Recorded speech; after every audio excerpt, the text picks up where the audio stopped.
You can be surrounded by people and still feel completely alone. You can have a full contact list, active group chats, and plans every weekend, and still lie awake at night with the quiet feeling that nobody really knows you. This feeling has a name. It is loneliness. And right now, in the most connected era of human history, it is reaching levels that scientists are calling a full global epidemic. In 2023, the World Health Organization officially declared loneliness one of the greatest threats to human health globally. Not a personal problem, not a sign of weakness, a public health crisis affecting hundreds of millions of people across every country, every age group, and every income level. The most socially connected generation in history is also the loneliest. And that contradiction needs a real explanation. To understand why this is happening, we need to go back. Far back. Because loneliness is not simply a feeling. It is a biological alarm system. And that alarm system was not designed for the world we are currently living in. The mismatch between what our brains were built for and what modern life actually provides is the core of everything happening right now. Ancient humans lived in small, tight groups of roughly 50 to 150 people. Everyone knew everyone. You were born into your community and you lived and died inside it. Isolation from your group was not just uncomfortable, it was genuinely life-threatening. You could not hunt alone. You could not defend yourself alone. Being alone meant death. The brain learned to treat loneliness as an emergency. This is why loneliness hurts the way it does. Brain imaging studies show that social pain and physical pain activate overlapping regions in the brain. Being lonely and being physically injured feel similar at a neurological level. This is not metaphorical. The pain of loneliness is your ancient brain firing an emergency signal, warning you that your survival is at risk. It is trying to push you back toward your group. For most of human history, this system worked perfectly. Loneliness hurt, you moved toward people, the pain resolved. But something has changed in the modern world that is breaking this feedback loop in a way that no previous generation of humans ever experienced. And the result is millions of people feeling an alarm that never fully turns off no matter how many people are technically around them. The first major change is what researchers call the collapse of third places. A third place is any social location that is not home and not work. Somewhere you simply exist alongside other people without agenda or transaction. Pubs, town squares, community centers, religious spaces, local clubs. For most of human history, these spaces were where casual, regular, low-stakes human contact happened. They are disappearing rapidly across the world. When third places disappear, something important goes with them. Not just the location, but the type of connection that only happens in those spaces. Weak ties. The barista who remembers your order. The neighbor you nod to every morning. The regular at the same coffee shop.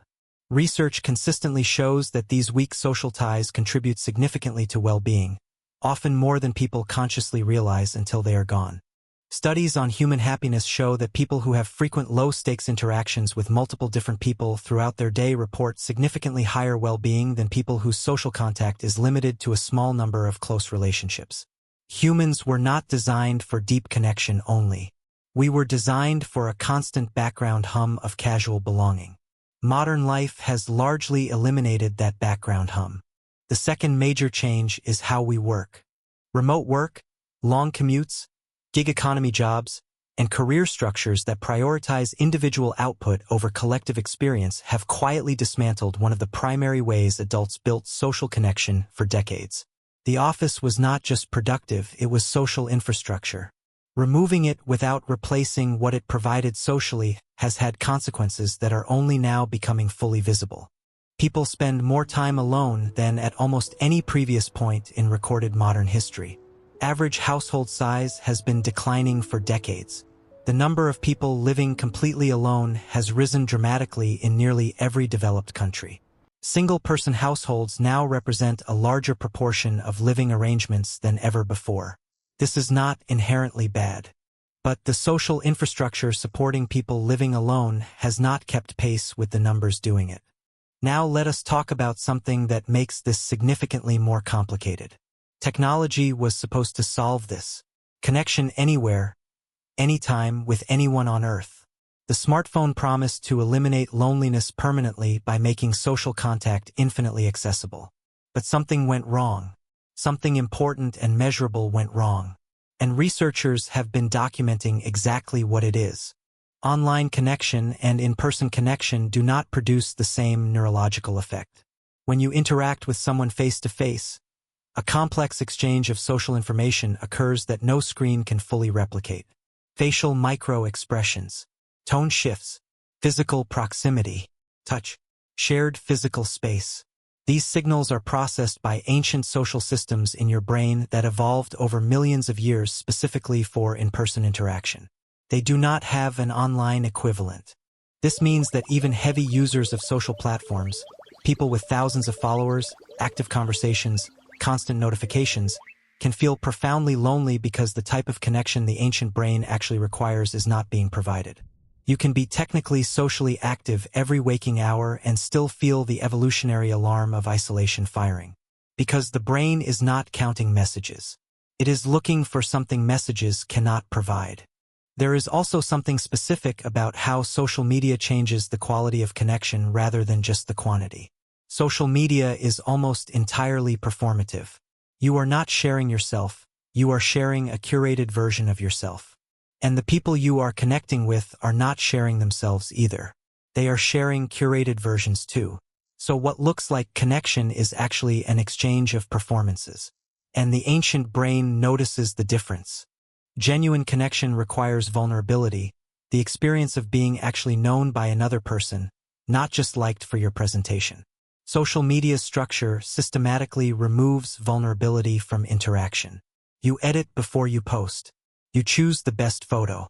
You craft the response. This makes every interaction slightly safer and also slightly less real. Safe interactions accumulate into something that feels like connection but does not satisfy the deeper need. There is a specific type of loneliness that has become dramatically more common in recent years that researchers call loneliness within connection. Feeling alone while technically surrounded by people or activity. This is the loneliness felt in a group chat that somehow makes you feel more isolated. The loneliness felt after scrolling through other people's social lives, feeling further away rather than closer. The loneliness that gets worse the more connected you technically become. The third major change driving the epidemic is a generational collapse in the skills required to build and maintain close friendship. Friendship is a skill.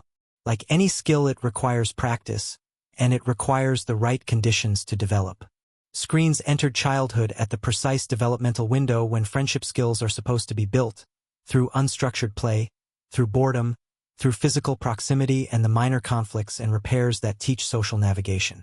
Young people today are showing measurable declines in the ability to tolerate social discomfort, repair relationship conflict, and build intimacy over time. Not because they are worse people, because the developmental practice that builds these skills was replaced by something that does not build them.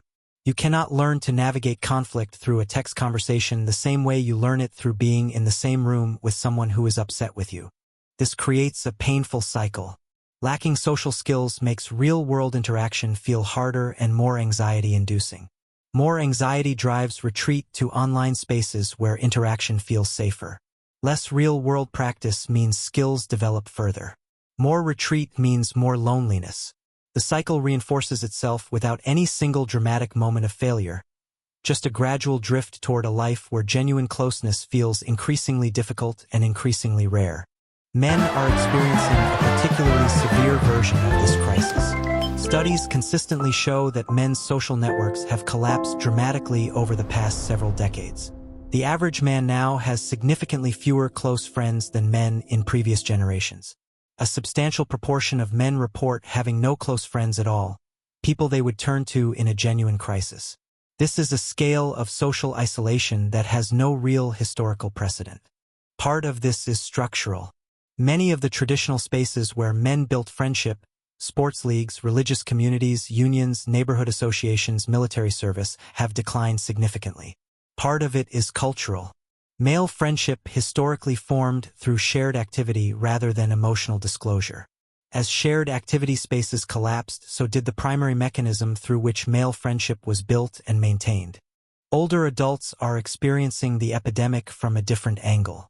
Retirement removes work-based social structure. Children grow and move away. Friends develop health problems or die. Driving becomes limited. Mobility decreases. Each of these events removes a layer of social connection. And unlike younger people, older adults often lack the digital tools or comfort with them to replace what has been lost. The result is a form of loneliness that is both profound and invisible. The health consequences of chronic loneliness are genuinely alarming. Studies link prolonged loneliness to increased risk of heart disease, stroke, dementia, depression, anxiety, and early death. One widely cited analysis found that the health effects of loneliness are comparable to smoking 15 cigarettes a day. Social connection is not a luxury or a comfort. It is a biological requirement as fundamental as food, water, and sleep. The loneliness alarm that evolved to keep ancient humans close to their group is not designed to run continuously without resolution. When it does, when the signal fires and there is no adequate social response to turn it off, the body responds as if under chronic stress. Cortisol levels remain elevated. Inflammatory responses activate. The immune system is affected. The body genuinely cannot tell the difference between the threat of loneliness and any other survival threat. There is also a cognitive effect that makes the problem self-reinforcing. Chronic loneliness changes how the brain processes social information. Studies show that lonely people begin interpreting social situations more negatively, reading neutral expressions as hostile, interpreting ambiguous social signals as rejection, expecting interactions to go badly before they begin. The brain, running on high-threat alert, starts seeing social danger everywhere. This makes reaching out feel even harder. This cognitive shift means that loneliness is not simply solved by more exposure to people. A lonely person in a crowd does not automatically feel less lonely. They may feel more so, because their threat-heightened social processing makes every interaction feel more risky and more exhausting. This is why simply telling lonely people to just go out and talk to people is among the least effective advice possible. The problem is neurological, not logistical. What does actually help? The research is consistent on several points. First, frequency matters more than intensity. Brief, regular, low-stakes interactions with multiple different people across the week are more protective against loneliness than rare but deep connections alone. The goal is not one profound friendship. It is a regular background of human contact throughout ordinary life. Second, shared activity is more effective than conversation alone. Humans bond most effectively when doing something together rather than talking about doing something together. Sports, music, cooking, building, creating activities that produce synchrony, shared focus, and parallel physical experience. These build connection faster and more durably than conversation-only interactions. Ancient humans knew this without knowing they knew it. They did everything together. Third, vulnerability is not optional. Connection without disclosure remains at the level of acquaintance regardless of how frequently it occurs. At some point, genuine closeness requires allowing another person to know something real about you, something uncertain, something unpolished, something that carries the actual risk of not being accepted. This is uncomfortable. It is also the only pathway to the depth of connection the brain is actually looking for.